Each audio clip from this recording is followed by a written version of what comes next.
మిత్రులందరికీ నా హృదయపూర్వక నమస్కారాలు. నాకు ఈ అవార్డు అందజేసిన పెద్దలందరికీ నా హృదయపూర్వక నమస్కారాలు. సో ఆడియన్స్ అందరికీ నమస్కారాలు. నేను ఒకటే ఆలోచిస్తున్నాను, నాకు ఈ అవార్డు ఇస్తానన్నప్పటి నుంచి నేను చాలా ఆనందంగా ఉన్నాను. ఎందుకంటే మనకి మన ఫ్యామిలీ మనకు ఒక లైఫ్ని ఇస్తుంది, జన్మ ఇస్తుంది. కానీ ఎప్పుడు ఊరు అనేది ఒక ఐడెంటిటీ ఇస్తుంది. నెల్లూరు అనేది నా ఐడెంటిటీ.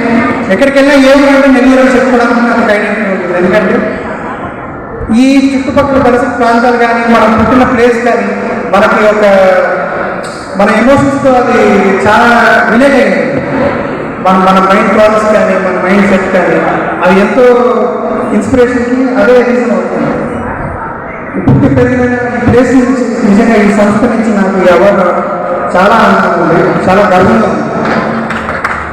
ఇది నేను తీసుకున్న అవార్డు నేను లైఫ్ టైం గుర్తుపెట్టుకుంటాను.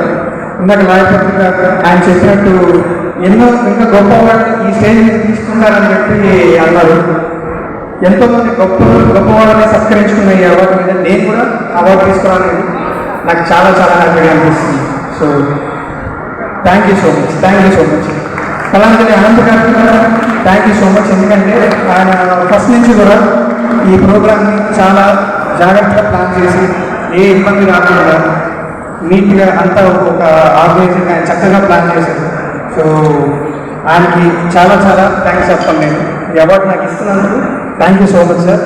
మీరు ఇట్లా ఎంతోమంది ఇంకా మంచి ఆర్టిస్ట్ని ఎంకరేజ్ చేయాలి. మీరు ఇందాక చాలామందికి వాళ్ళ పర్ఫార్మెన్సెస్ గురించి కానీ వీళ్ళ గురించి కానీ మీరు సత్కరించుకున్నారు. నాతో పాటు ఈరోజు అవార్డు తీసుకుంటున్న కీర్తన గారు కావచ్చు, రాజేంద్ర కుమార్ కావచ్చు, వాళ్ళకు కూడా నా అభినందనలు. సో వాళ్ళందరితో పాటు నేను అవార్డు తీసుకుని నాకు నిజంగా చాలా గర్వంగా అనిపిస్తుంది. Thank you so much.